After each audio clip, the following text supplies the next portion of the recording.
Hi, PFAC. This is Jessica Pettit here. I wanted to offer up a webinar called The Introduction to Cultural Humility for those that were able to attend live on December 7th. I really appreciate your participation. I have watched that video, taken note of your questions, as well as those that came in on my texting line. And I want to re-record a video for those that weren't able to join live so that you can watch it at your own convenience. It's worth 1 credit unit, and I hope that that helps by the end of the year for anybody trying to get more credits. The idea of cultural humility struck me as appropriate as I started working with PFAC's board of directors, diversity and inclusion coalition members, members of influence, etc., while I did about 35 different 20-minute interviews. And what I realized is that with all of the vast experience and wide variety of experience, I wanted to start with a skill that you could instantly implement to help improve the conversations you're having with your clients, your coworkers, members of PFAC, and just random people at the grocery store. So to introduce myself, Jessica Pettit is my name, and I'll be working with PFAC for the next year, specifically on its diversity and inclusion initiatives. The idea is to work both from the diversity and inclusion of the membership of PFAC, as well as those that might be interested in becoming a licensed fiduciary, and be able to provide some skills that you'll be able to use with your clients and their families and other community partners. What's interesting about diversity and social justice work is that if you're doing work for this bunch, like your professional life or the people you work with in your job, those skills also get transferred into your personal life. So I do offerings or education that will help a whole person, not just as members of PFAC.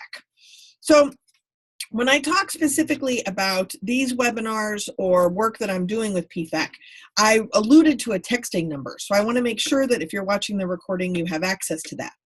It is 202-670-670-42662. 202-670-4262.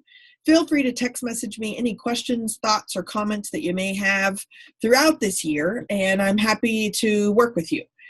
Specifically regarding this webinar, if you have any questions, I'm more than happy to answer them.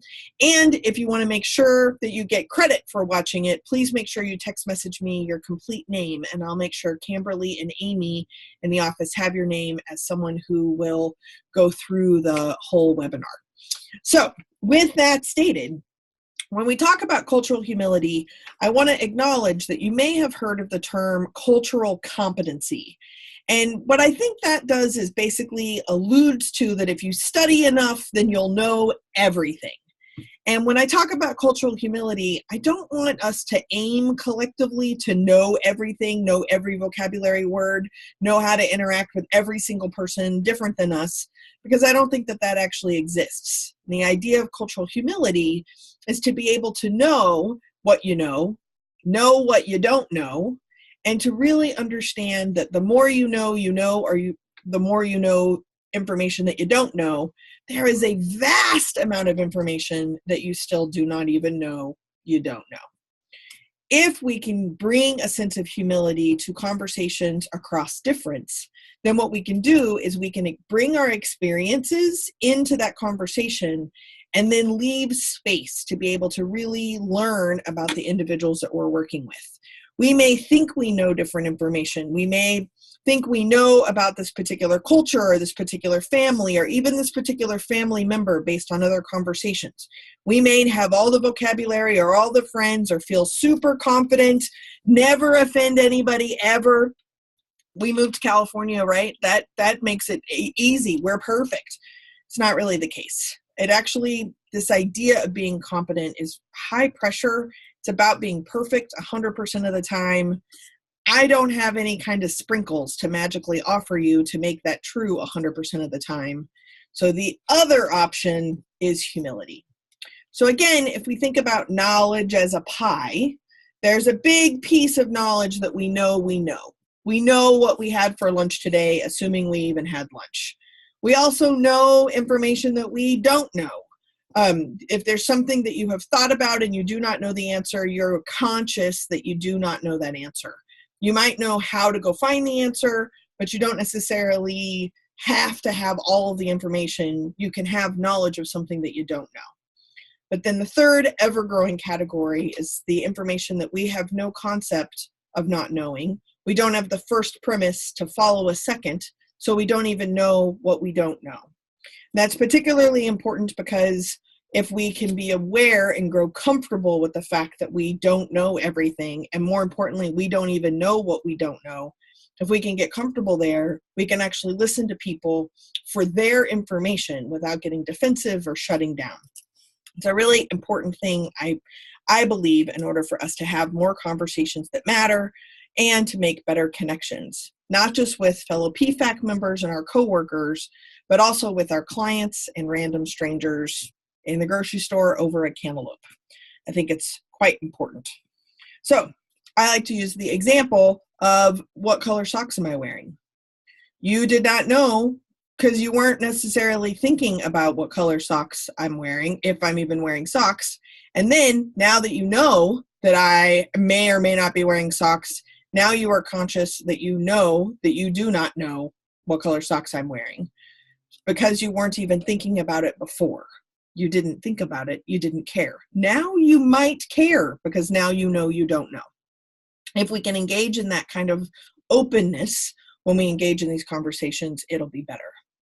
When we talk specifically about bias, specifically as a diversity trainer, we tend to focus mostly on negative bias, but positive bias also exists.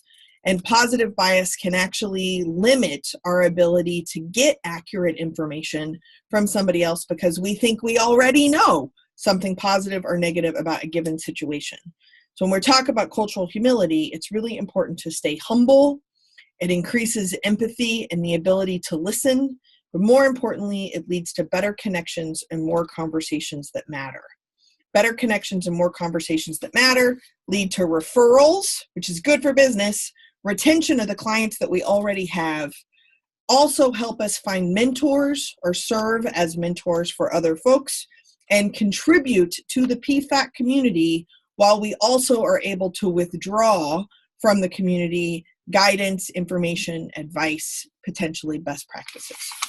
So, the first thing that I like to talk about when we start introducing the concept of cultural humility is the golden rule. So if you are watching for the home game, text message me what you think the golden rule is. Again, the text messaging number is 202-670-4262. Tell me your full name and what you think the golden rule is. If you want to, you can pause the webinar and you can do this right now. Again, the number is 202-670-4262. Tell me your full name and what do you think the golden rule is. Okay, I'm assuming that you've hit pause, you have texted me, and your answers are in my text box as we speak. This is also how you will earn credit, and I'll get your name, I promise, I'll get your name to Amy and Kimberly so that you can qualify.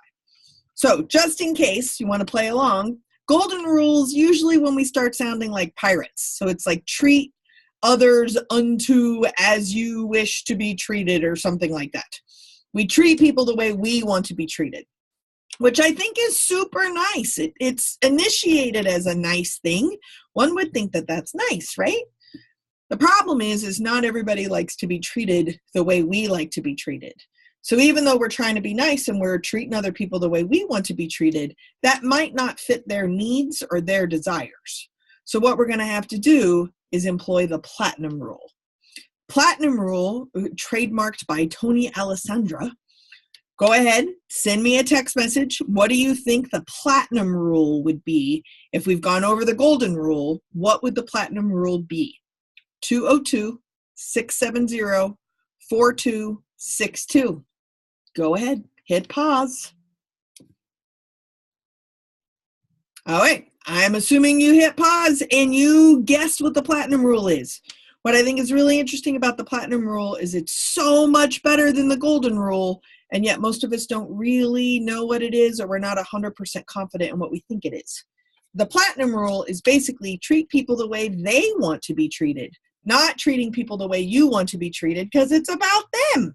That's where empathy and listening and questions and this comfort in knowing that you don't know everything. So you have to find out. In order to treat someone with the platinum rule, you'd have to ask, what would you like? So the example I like to use here is right after we got married, we got sick. First, my husband got sick, then eventually I got sick. So when my husband got sick first, the way that the Pettit family grew up is that when someone's sick, you lock them in a room. A couple of days later, you bring them a sandwich. They feel better. Maybe drop off some NyQuil, Dayquil, let them do their cycle thing, and they're fine. So my husband is sick. I leave him in the room. I go to my office. 20 minutes later, he comes to my office and is like, where are you? I was like, you're sick. Why are you talking to me? You're going to get me sick. He's like, I need a washcloth. I want some hot tea. Where's my soup? I did not treat him the way that you get treated in the Kennan family. So, like a good person, I set a Google reminder to go off every 20 minutes to check on his washcloth and make sure he had new hot tea, etc., while he was not feeling well. That's the way he wanted to be treated, not treating him the way I would want to be treated. That's not caring in his world. So, of course, in doing this, I got sick. So, I'm being self-employed. I'm like, I'm not doing Wednesday. So I go back to bed, and about 30 minutes later, he wakes me up. He wakes me up. Jessica, get up. I just wanted to check on you. How are you doing? I'm fine. I'm asleep. I don't feel good. Okay. He leaves. About a half an hour later, he comes back into the bedroom. Jessica. Yes. I just wanted to check on you. I still don't feel good. I know. Do you need anything? Can I get you some tea, a washcloth, anything? In the Pettit family, this was annoying. So I had to explain to him, you need to leave me alone for a couple of days and maybe bring me a sandwich.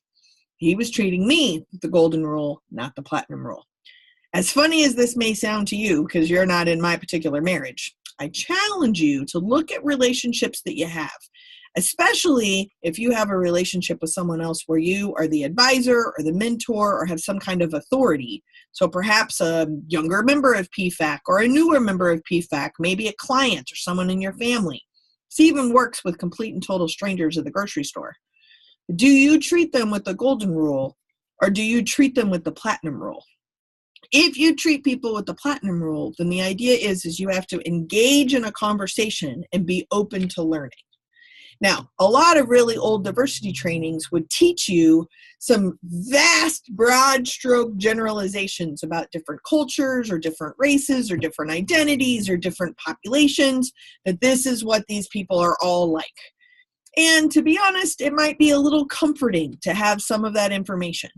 But what you do when you engage in a conversation with someone who's different than you or has an identity in one of these groups that you don't belong to, when you begin that conversation, you can think about what you have been taught. But you need to understand that what you have been taught is just how you're entering that connection. Then you have to put it all aside. This is the stuff I know. This is the stuff I know I don't know. Then be quiet, listen, and engage in an actual conversation and find out how this individual actually wants to be treated. So that if you're open to learning, the generalizations or stereotypes or baseline information or even your own lived experience can be really helpful if you want to try to start a connection or a conversation. But it's going to take cultural humility to realize that you don't know what this individual or this family or this client or this situation actually holds. You're going to have to ask questions, and sometimes you're going to be more comfortable asking those questions, and other times you're going to be really uncomfortable. But that is cultural humility, being uncomfortable and having a conversation anyway. It involves empathy and listening and paying attention. So when I did the live version on December 7th, I opened it up for some questions. If you have any questions, feel free to text message 202-670-4262.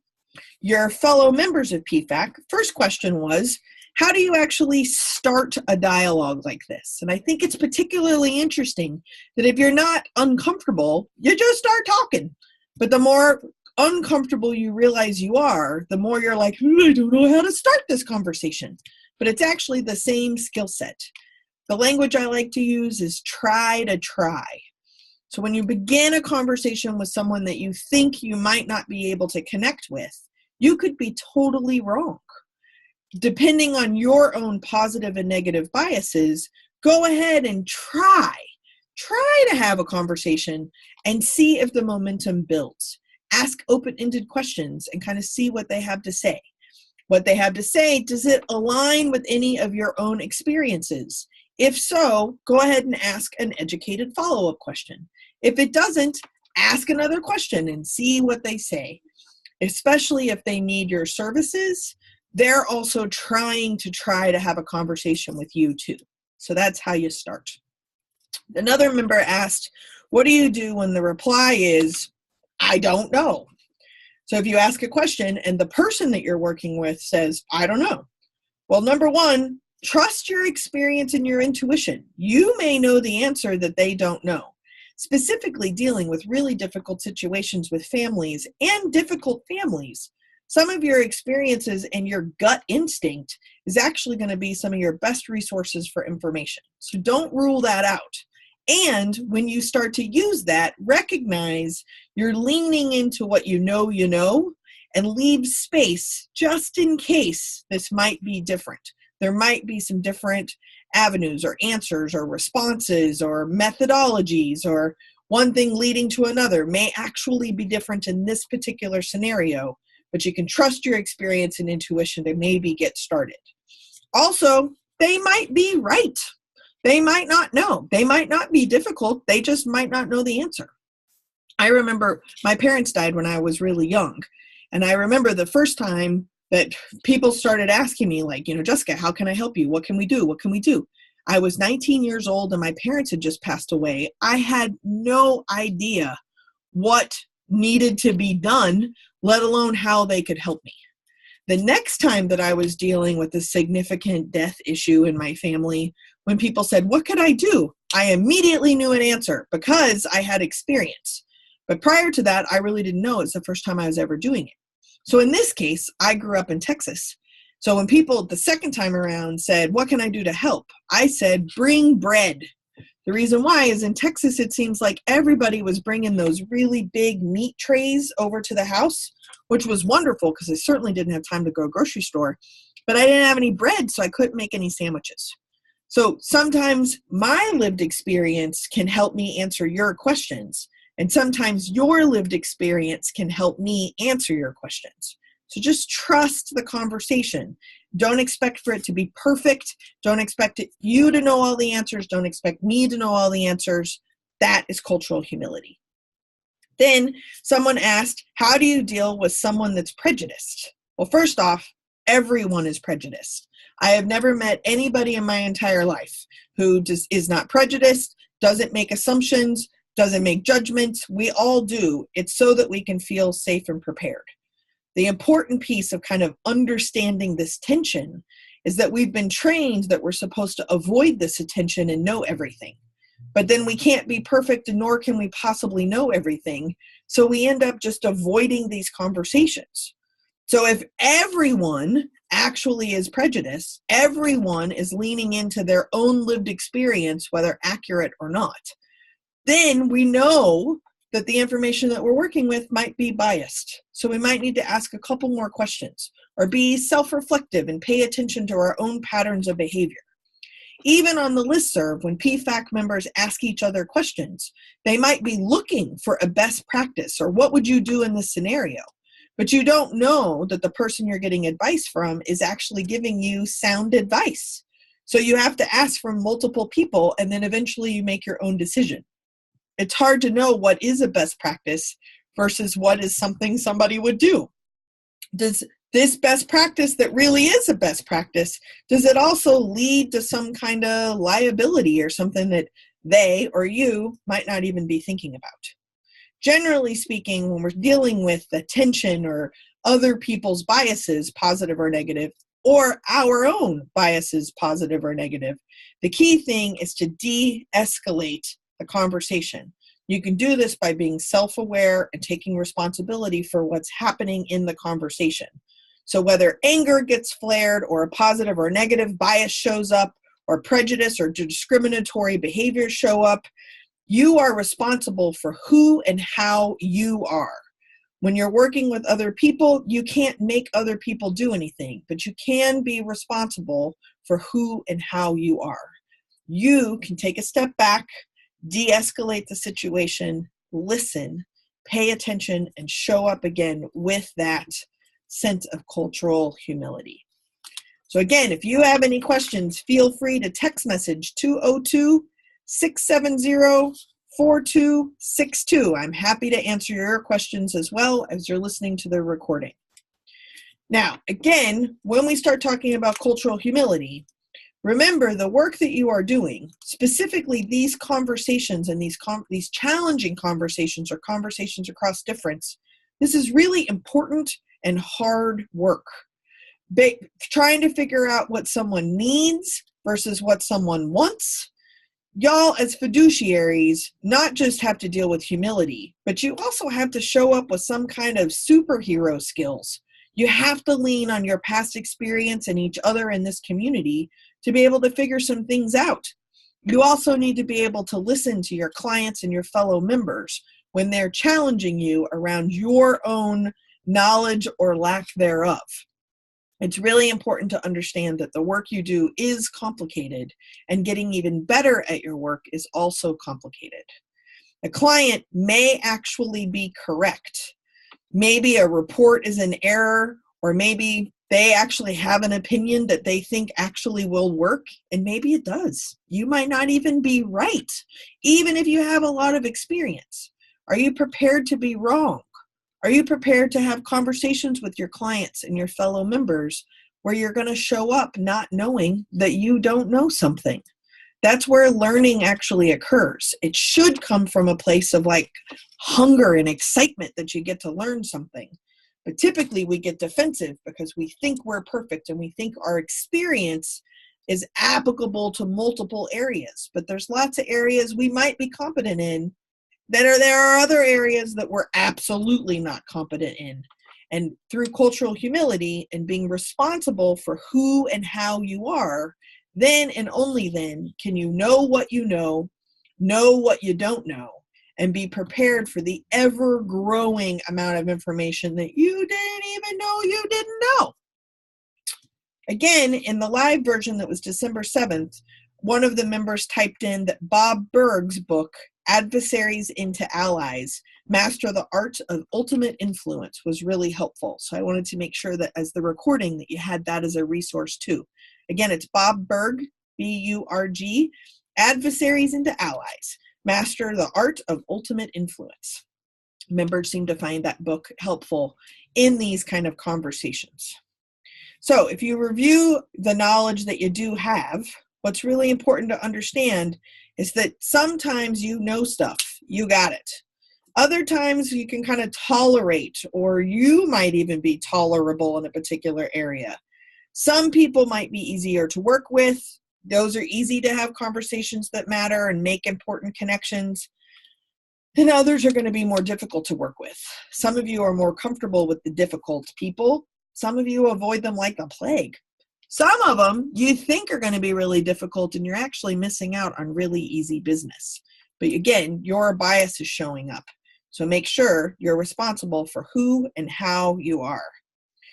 By doing that, by being responsible for who and how you are, one of the things I recommend doing is looking at your patterns. Look at the patterns of the questions you always ask. What questions do you never ask? What questions get asked of you all the time? What questions does nobody ask you, but they probably should? You can actually start paying attention to your own behaviors as well and notice the patterns of what you do and what you don't do. I used the example of me walking on sidewalks. What's interesting to me is, when do I move?